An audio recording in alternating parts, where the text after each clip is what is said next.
rise up, please, and open our Bible in the book of 1 Thessalonians chapter 1. Verse 5 to verse 10. Actually, verse 1 to verse 10. Pero para makasave po natin ng minutes, verse 5 to 10 na lang po.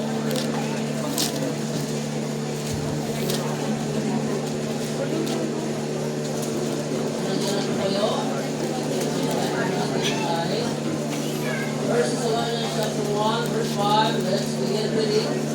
For our gospel came not unto you in word only, but also in power and the Holy Ghost, in much assurance, as you know what manner of men we were among you for your sake. Ye became followers of us and of the Lord, having received the word in much affliction, with joy of the Holy Ghost. So that ever some also fall and believe in Macedonia and Achaia. For from you sounded us the word of the Lord not only in Macedonia and Achaia, but also in every place. Your faith to Godward spread abroad, so that we did not speak anything. For they themselves showed us what manner of entertainment we had unto you, and how we turned to God from idols to serve the living and true God, and to wait for His Son from heaven, whom He raised from the dead, even Jesus, which delivered us from the wrath to come. Lord God, please help us this evening as I deliver the message, Lord. Bless us. In Jesus' mighty name, amen. So our message this evening is entitled three things to consider in the life of every believer or Christian. Actually, pwede rin po SSS of Christian life. Siguro marami po sa inyo wala po pong SSS, ano? Dahil wala pong meron po siguro ilan na meron ng work at meron kayong SSS. So, yan po ang ating pag-aralan. So, 3 verse lang po. Okay, so, ready na po ba kayo? Amen. Amen. Praise God.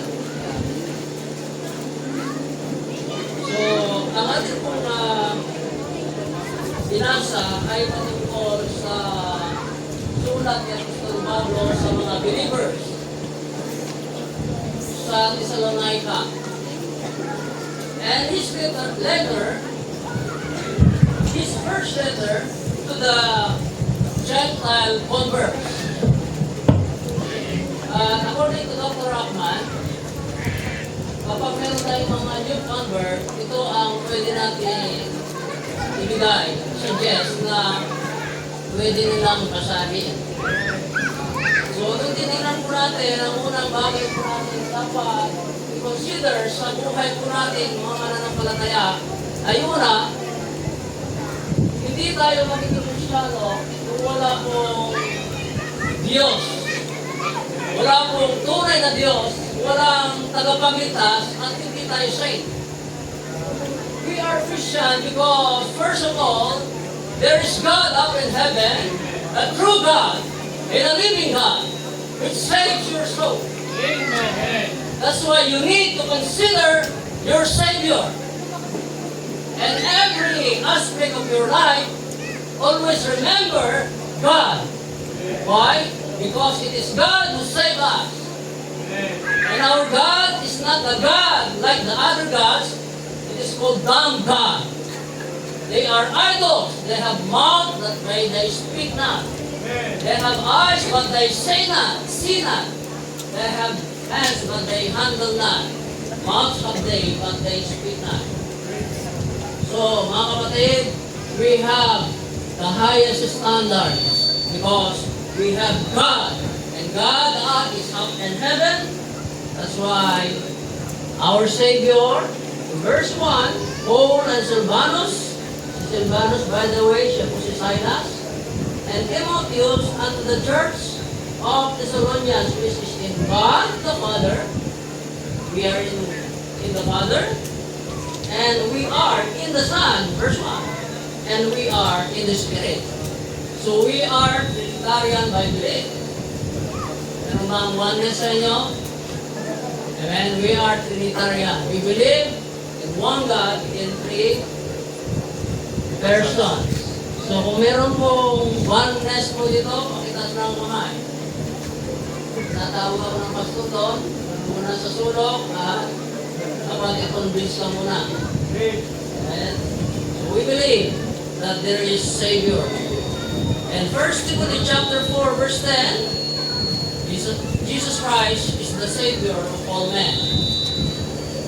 And 1 John chapter 4, verse 14, Jesus Christ is the Savior of the world.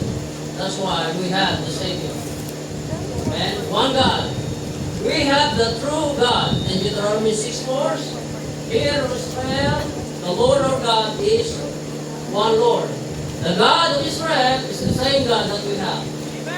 The God of Israel is the God of the Filipino people. Amen? And mga kapatid, the God of Israel is the God of the Bible-believing Christians. Amen. So we believe we have the Savior. And we have the living God, the true God, and a loving God. Amen. Alam niyo po, kapag ang Diyos hindi nagmahal sa atin, wala tayong kaligtasan. Kaya nga po, kakaiba ang Diyos po natin. Kaya po, kakaiba ang Diyos natin sa Islam. Diba? Ang Diyos ng Islam nagsasabi, hanapin niyo sila, pag matagpuan niyo sila, patayin niyo. Hindi yun pag-ibig. Yun ay hate. Amen? But our God is a loving God. And our God is a faithful God. Hindi tayo sumisigaw dito ng Allahu Akbar. Amen? Kung tayo namatay, hindi tayo maasa na may 72 virgins na naghihintay sa atin. Hanggang sa kabilang buhay, makalaman ng kanilang kaisipan. Kaya nakalive na tayo. Amen. Praise God. That is our Savior. That is our God. I'll make it ang ating message po. Ginawa ko lang simple. Amen. And our God is a just God. Amen. Matuwid po siya. Hindi po natin sige, God, hindi na kinukundo. Hindi na tinutolerate ang kasalanan. Amen. Ang kasalanan ay kasalanan.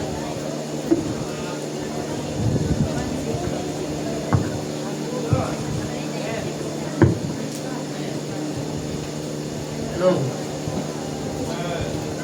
Hello. Another thing, Hello. Meron?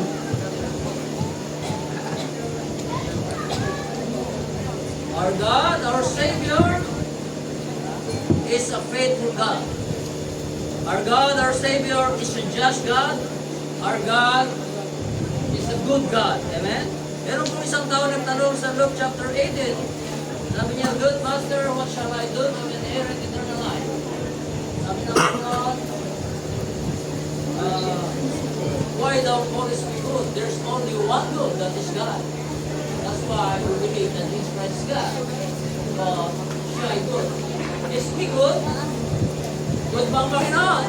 Amen. Out and die. Amen? Sabi ng Bible, walang ibang mabuti kundi ang Diyos. Naniwala po tayo, mabuti ang Diyos, mabuti si Kristo. That's why the Bible said, He laid down His life. Second, amen, scripture na po tayo. Three things to consider in the life of every believer. Savior. The Bible said, remember now the Creator in the days and the year. Always remember our Savior. Amen? Kung meron mga kayong mamahalin, muna sa lahat ng Diyos. Amen? Pero maraming kabataan ngayon. Sinave sila ng Panginoon. Pero yet, nasa sila. Amen? Kaya po dito, consider din po natin, pangalawa, Scripture. Amen? Alam niyo po, meron tayong clue. The Bible is the best information that we have ever had. Why? Because it is perfect. Amen. Kaya sinabi po niya, sigurado, totoo, ang kanya sinabi. So, the Bible said, we need to search the scripture, John 5:39. What to do with the scripture? Of course, we need to search the scripture. Amen? Kaya saliksikin po natin. Why? Dahil sabi ng Bible, John 5:39. Search the scripture. For in them you take a eternal life, and they are they which what? Testify of me. Kaya wala pa pong nakakita sa Diyos sa atin. Pero nakilala natin siya. How come nakilala niyo ang Diyos na hindi niyo naman nakita? Hindi niyo naman nakausap. Salamat po sa Panginoon. Dahil hindi natin siya nakita, hindi natin siya nakausap, hindi natin face to face nakausap natin, hindi natin siya nahawakan. Pero nabasa natin ang Bible. Therefore, nakilala natin. Kilala niyo ba si Jose Rizal? Sino na, na-meet niyo na ba si Jose Rizal? Kilala niyo? Bakit niyo kilala? Dahil merong book na binasa tayo. That's why the same with the Bible, the same with the Scripture. Search the Scripture. Alam niyo po, paano tayo may Biblia? Kung walang Bible, walang tayong proof. Kung sino ba Diyos talaga. Kaya maraming tao, you know what? Ignorance of the Bible is ignorance of God. Kaya maraming po tao nagsasamba pa rin sa Diyos. Bakit po? Kasi nangayon sila ng Bible. Bible says, you shall know the truth and the what? The truth shall make you free. Alam niyo po ang unang inatak ng devil sa Bible, sa Genesis? Ang unang niyang inatak yung authority of the Scripture. Bible. Kasi pag na-destroy ng Satan niya, pero I believe hindi na-destroy ng Satan. Hindi niya kaya i-corrupt ang ulo ka. Kung kaya niya i-corrupt, wala tayong authority. Bakit po? May mali. May bawas na. Pero wala tayo walang bawas. Perfect siya. Inspired siya. Preserved siya. And the Bible says also, seek ye out the book and read. Diba? Hanapin natin ang salita ng Diyos at basahin. And also, study. Should yourself approve unto God, a workman that needeth not to be ashamed, rightly dividing the word. Amen. Of the Scripture. Search, seek, and study. And the final authority, the Bible is our final authority in all matters of faith and practice. Alam niyo po, mas maganda na save tayo at young age. Amen? Sino pong na-save dito na 6 years old? 7 years old? Nasa mga ay? Hindi yata na-save eh. Wala yung people pala ito na, hindi junior, no? 7 yata dito eh. May sino ang 7 years old dito? 8, 9, 10 years old. 10 years old. 8 daw po. Ikaw? Sino 10 years old? Uy, Anong age ka na sa'yo? 8. Anong age ka na sa'yo, Brad? 9? 9? Sino pa mas mababa sa 9? 8 po, 8. Anong age? 8 years old. 8 years old? Meron pa mas mababa doon sa 8 na same? Ano mo ba siya na? Santiago, John, Jacob Ray, Santiago, wala ko nagpapapirma ng Bible. Ang Bible yun, after mo niya. Nagkagano, mura siya sa Bible, ha? Nakilala na niya. Nakakot ka sa Bible, Brad. Ayun ang ibig sabihin doon. O, mga na siya nagbabasa. Okay, so dito, share po natin. Second Timothy 3:15, babuksan naman tayo. Ano kasi? Okay, babuksan po tayo. Second Timothy. Alam niyo po, mas maganda pong masave ng maaga. Bata pa lang ay masave na. Alam niyo bakit? Yung opportunity to serve the Lord, mahaba. Alam niyo po, marami kasi na tao na matanda na sila, kaya sabi nila, Pastor, sayang. Kung sana nasave ako na bata pa lang, mahaba ang aking pagkakas. na-save na maaga, na-save sila na maaga, na wala naman sila, sinayang naman nila ang opportunity para maglingkod sa Panginoon. That's why we need to consider not only the Savior, but also the Scripture. Alam niyo po, hindi tayo mag-grow sa ating faith without the Bible. Without our teacher, Bible teacher, without our pastor, without the church, without reading your Bible, without praying, di ba? So, ang ating pong mag-grow sa faith natin ay always connected sa Bible. Amen po ba? Kaya kung gusto niyo mag-grow po, stay. You need to stay. Manatili po kayo. Saan po kayo dapat manatili? Manatili tayo sa salita ng Panginoon. Amen. Kung kayo mag-backslide. 2 Timothy 3. 2 Timothy 3. Nandiyan ako? Amen. Sabi po dyan. 2 Timothy 3. Yan ang sabi niya. That from a child, speaking to Timothy, as thou hast known the Holy Scriptures, which are what? Able to make the wise. Amen. Master wise. Amen? Yan, naging wise siya eh. Bakit po? Kasi yung salita ng Panginoon. Which are able to make the wise unto salvation through the faith which is in Christ Jesus. All Scripture is given by inspiration of God is beautiful. Instruction, doctrine, reproof, correction, instruction, and righteousness. Kaya mga kapatid, huwag natin iiwan ang Bible. Kung nakakalimutan man natin ang cellphone, sabihin, huwag nyo nang hanapin. Kung nakalimutan nyo sa bahay nyo, pag Sunday, huwag nyo nang balikan. Amen? Kung malungkot lang, naiwan nyo yung cellphone, babalikan nyo. Pag naiwan yung Bible, mahanap na lang kayo sa church ng mga reserve. Amen? Tama? Hindi po. Amen? Kung naiwan ang cellphone nyo, tandaan nyo, huwag nyo nang balikan. Pero kung Bible ang naiwan sa bahay, balikan nyo. Kasi sa amin, isasara na namin ang pinto ng simbahan kung wala kang Biblia. Bawal pumasok kung walang Biblia. Maliban sa mga nyong convert. Kaya tulad dito, di ba?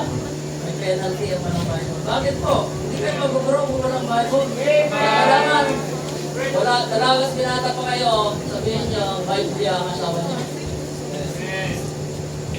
Alam nyo yung asawa nyo, hindi nyo iniwan, di ba? Kung nasaan yung nandun din ang Bible. Gawin mong partner ang Bible. Gawin mong mahalaga ang Bible sa'yo. And please, brothers and sisters, consider the Scripture. The Bible said in John 17:17, sanctify them through thy word, thy word is truth. So, and last, amen. It is to consider the Christian life. The life of every believer. Service, amen? We are saved to serve. Amen? Pero paano ba tayo maglilingkod kung, again, babalik tayo sa source kung paano ang paglilingkod? Amen? Hindi po mundo ang standard natin sa ating servisyo. Hindi po yung standard ng mundo na mababa ang ating kukunin para paraan ng ating paglilingkod. Kundi ang standard ng ating paglilingkod ay nakabase sa Bible. At ang naniniwala po ako, wala nang pinakamataas. Amen? Na authority. Maliban sa authority na binigay ng Diyos sa atin. That's why kung maglilingkod man tayo, brother, sister, maglingkod tayo according to the Bible. Accordingly. Amen? Accordingly. Kaya nga, dapat suklian natin ang pag-ibig ng Diyos. Sabi ng Bible, we love God because what? First love us. You know what? By nature, we are full of hate. Amen? Our flesh is against God. We always sin. We tend to commit sin. Palagi tayo, we are prone to sin. Amen. Madali tayo mag-give in. Amen? Amen. Pero kailangan po natin parang sa ganon. Kaya nga sabi ni Haring David, Diba? Sabi niya, Thy word have I hid in my heart. Diba? Paano ba maglilingkod kung may kasalanan? Paano ba maglilingkod kung wala kang basis sa iyong paglilingkod? Amen? May manual palagi sa ating buhay. That's why the Bible is our manual. It's the manual of life. Amen? It is the best manual ever written in human history. So we believe it is not the amount, the volume, or the extent, or the range, or even the duration of our service. Hindi yung dami ng iyong ginawa. Amen? Ang pinag-usapan. Hindi tayo gagampanan ng Diyos ayon sa dami ng ginawa mo. Right. Hindi rin tayo gagampanan ng Diyos ayon sa tagal. 10 years, 20 years, 30 years is not enough. Hindi doon sa tagal, kundi hanggang sa dulo. Kaya kung inumpisan mo, dapat mong tapusin. Doon pa lang darating ang gantimpala. Doon pa lang bibigyan tayo ng reward ng Diyos. Kaya sabi niya, thou good and what? Faithful. Not successful. Amen? Success depends on the Bible. Ang ating success po ay always connected sa Diyos. Ang ating success. Kapag kayo po successful sa bagay sa pangmundo, pero walang blessing ng Diyos, hindi nyo glorify, hindi nyo inarit ng Diyos. Kaya nga nakaka-bless sa mga nakareceive po, na-recognize, na nabigyan sila ng honor, ng high honor, ng highest honor. So, wala yung recognition, di ba? Yung mga mag-graduate pa, binigyan sila ng time to deliver their speech. Amen? Inspirational message. At dapat banggitin nyo ang pangalan ng Panginoon. Ito na napanood din na yung isang magaling na basketball player na yung sa Bulls. Anong binanggit niya ang Panginoon, glorify niya Diyos, nagsabi siya na against sa LGBT. Amen? Tapos ano siya? Tinanggal siya? Amen? Kaya nga ang mundo ito, i-persecute tayo. Why? Because we stand for the truth. You became my enemy because I tell you the truth. Gusto mo magkaroon ka, why? Dali lang. Dalhin mo ang Bible, sabihin mo siya mga kasalanan. Maliban kung siya ay may humility at handa siyang makorek at handa siyang tanggapin, aminin na siya ay makasalanan, hindi mo siya magiging kaaway. Bakit? Magiging takamit mo siya. Dahil masasave siya eh. Pero kung siya hindi, kung may pride siya, hindi siya masasave. Ang mga tao may pride, hindi masasave yan. Amen? Maliban, the Bible said, God resisted the proud, but give that grace to the humble. Kaya tayo muna sa ito tayo, bakit po? Panginoon, katawan ko, ako po'y nagkasala. Diba? Yung alam nyo yung publican, the Pharisee, and the publican. Sabi ng Pharisee, sabi niya, Panginoon, salamat po. At dahil ako, mabuting tao, ako po'y nagtutulong sa mahirap, ako'y nagkakaloob ako, Panginoon, wala akong mga taong na ginagawa ng masama. Hindi ako tulad ng iba. Pero sa iyo, pero isa, yung publicano, sabi niya, hindi nga siya makatingin sa langit, sabi ng Bible. Ang dinadagukan niya ang kanyang bibig, sinabi niya, Lord, have mercy on me. Sino po ang lumabas na justified? Sino po ang tinanggap ng Diyos? Alam niyo mo, tayo yun. Bakit po? Panginoon, patawad. Lord, sorry Lord God. Kaya po mga kapatid, I believe, the Bible says, in service, God needs your body. That's why Paul said, present your bodies as a living. Romans 12:1, memorize natin, no? I beseech you therefore, brethren, for the mercy of God, that what? You present your bodies as a living sacrifice. Alam mo po bakit dapat yung present ng katawan niyo? Hindi naman pwedeng gamitin yung kaluluwa niya para mag-solvining. Pupunta yung kaluluwa mo sa street, iktan niya the street, mag-praise. Katawan mo, kapatid. You use your body for the glory of God. Amen? You use your body for the service of God. Amen? Don't be ashamed. Amen? Because your body is not your own. Amen? What, know ye not that your body is the temple of the Holy Ghost, which is in you? For ye are bought with a price. Therefore, glorify God in your body and in your spirit. Amen? Use our body for the service of God. And the Bible said, be not conformed to this world. Huwag niyong maging kamukha mundo. Nakikita ko ngayon, kamukha niyo ang Panginoon. Kaya po, we represent God. We are, sabi ng Bible, we are ambassadors of God. Diba? Ano ba yung mga ambassador? Nire-represent mo. Ang gusto nga, kung nire-represent niyo ang Diyos, hindi na mag-busy na mayo. Huwag kayo gusto ng tattered jeans, tapos magsabi kayo, yung itsura mo nga, hindi mo maayos. Tapos ayusin mo buhay ko. Kung ikaw pupunta sa tao, sabihin mo may Panginoong kinamahal ka niya, inaayos niya ang buhay ko, ayusin mo pananamit mo, ayusin mo pananamit namin. Ayusin mo ang testimony mo. Kaya naman yun po, mas powerful ang testimony kaysa sinasabi mo. Amen. You need to live what is preaching. Hindi lang yung sinasabi mo. Kaya nga dito makita po natin mga kapatid, ang unang ministry po natin, alam niyo po, anong ministry natin? Alam niyo, bago pa tayo nagkaroon ng ministry, ang ministry ay belong sa Diyos. Di ba sabi sa John chapter 3 verse 34, my meat is to do the will of Him that sent me. Amen? And to finish His work. Yun ang sinabi ni Jesus Christ. Kaya, sabi ng 1 Corinthians 15:15, ano? Therefore, my beloved brethren, be steadfast and movable, always what? Abounding in what? It is the work of the Lord. Bago pa tayo nagtrabaho, ang Diyos, trabaho niya ito. Pero nasa langit ng Diyos. Kaya nung sumigaw siya, alam niyo, ang katapusan ng trabaho ng Panginoon, Iso Cristo, sa lupa, nung sumigaw siya, ano sabi niya? It is finished. Sumigaw siya, John 19:30, it is finished! Amen.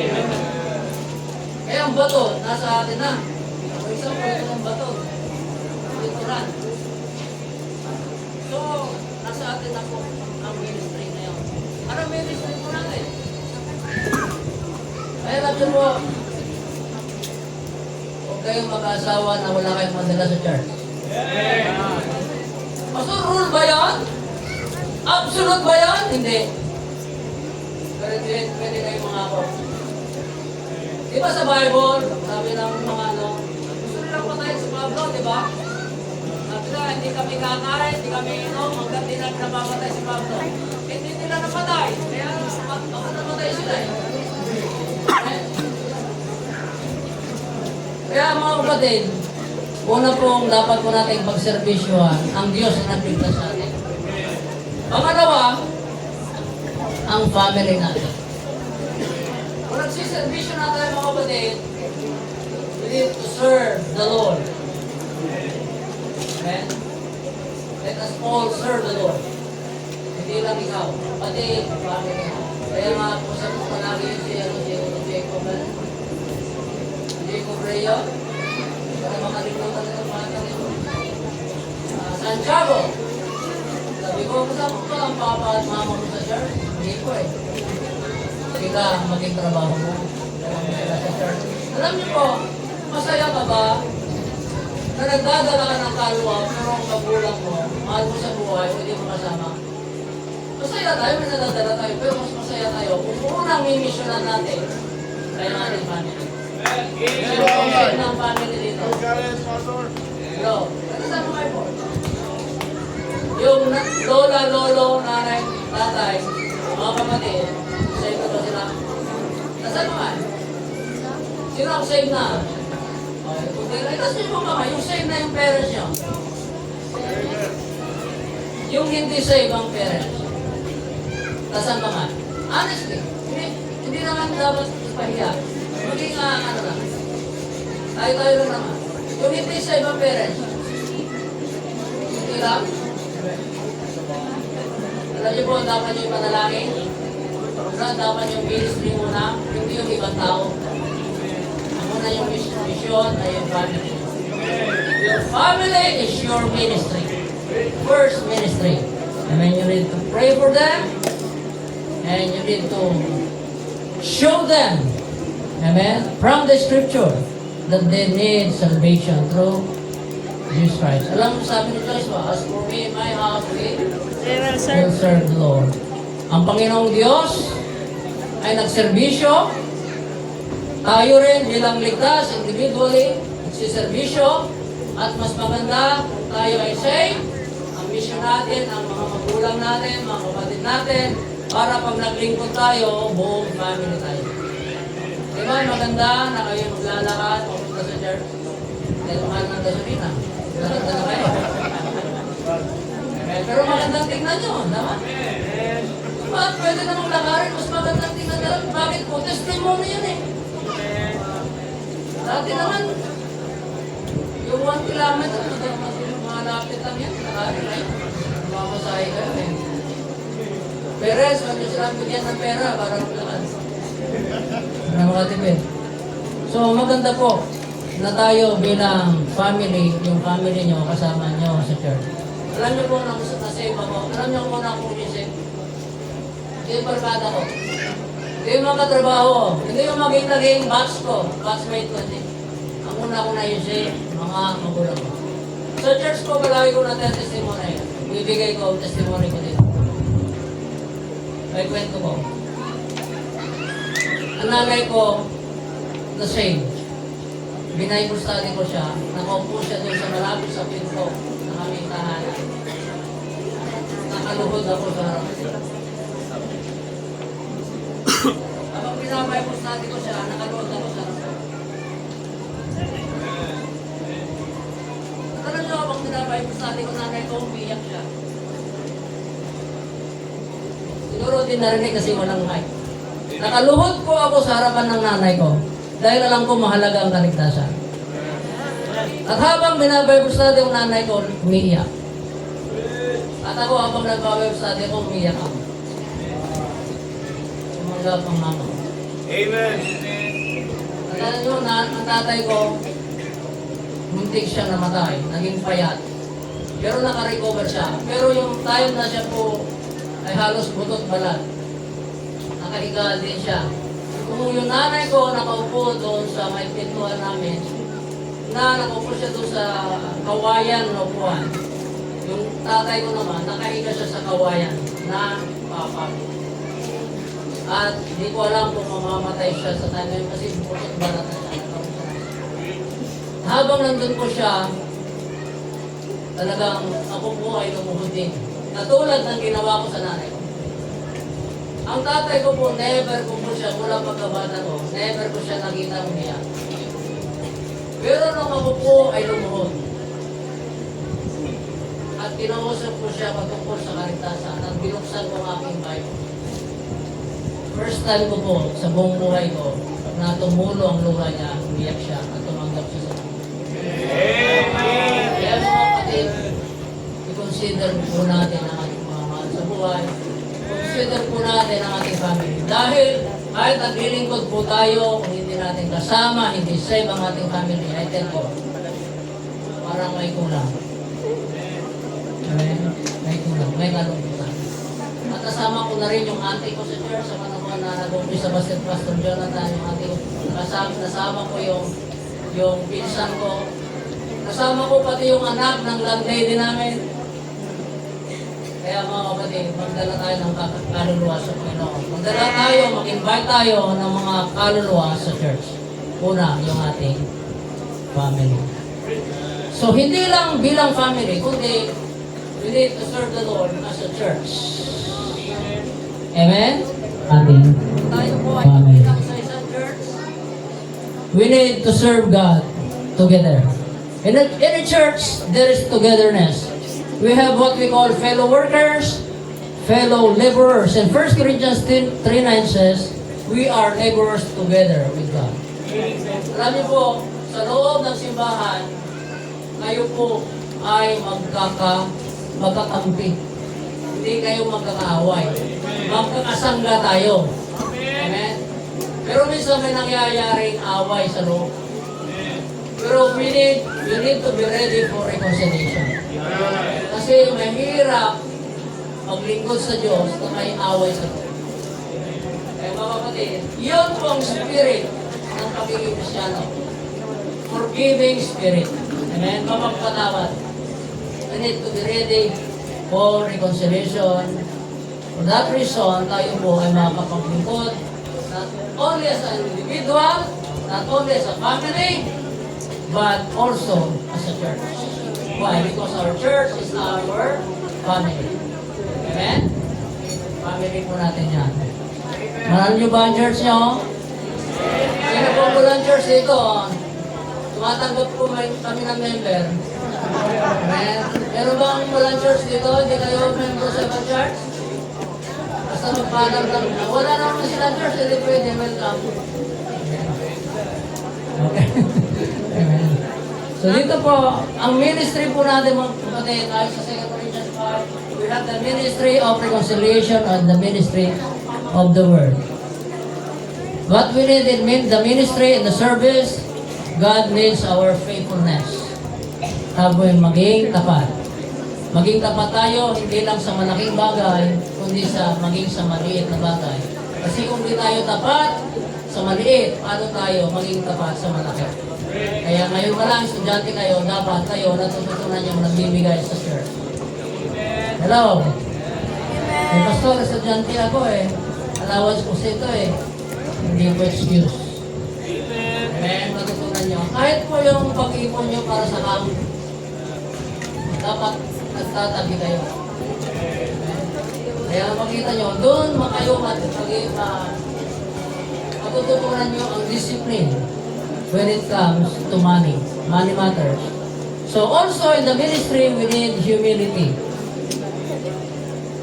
In the ministry, in the service, we need humility. So serve, and Acts 20 verse 19, serving the Lord with all humility. And also 1 Peter chapter 5 verse 5, be clothed with humility. For God resisted the proud and giveth grace to the humble. You know what? We need to serve God together. Why? Because in togetherness, there is strength. Alam nyo, pag nagsama-sama tayo, may lakas. Isipin nyo na lang po, kung meron pong church dito, na tayo ngayon ay lumabas at mag-solving. Diba magugulat ang barangay ngayon? Bakit? Ang dami natin Kaya pag nagsama-sama tayo mga kapatid, kasama pa natin ang Diyos. Kaya inisip ko kung magkaroon ng pangkat tayo, lalabas din tayo. Bilang lahat. Imagine ko yun, puro kayo impact sa isang lugar. Amen. At i-channel natin kasi maging prospect doon sa malapit na church. Yun ang aking iniisip. So, mga kapatid, sama-sama tayo, walang iwanan dahil lahat tayo ay saved. Lahat tayo ay iligtas ng iisang tagapagligtas. Yung tagapagligtas ko, kapatid, tagapagligtas ko. Kahit hindi tayo magkakadugo, isa tayo sa Espiritu. Isa ang ating Panginoon at tagapagligtas. At isang Bible natin, meron bang modern version ng Bible dyan? Tapon mo na yan. At panghuli sa ating paglilingkod, sama-sama, kayang-kaya. May lakas pag tayo at sama-sama. Kaya pagpatuloy natin, sa susunod na youth camp, hindi na lang ito ang bilang natin, i-desire natin, gagawin natin na bawat isa sa atin, at least makapag-encourage tayo, magdala tayo ng sapa. Each one, bring one. Niwala po ako, mga kapatid. Ang gawain ng Diyos ay magpapatuloy sa biyaya niya. God bless us all. Sa ating po pag-servisyo.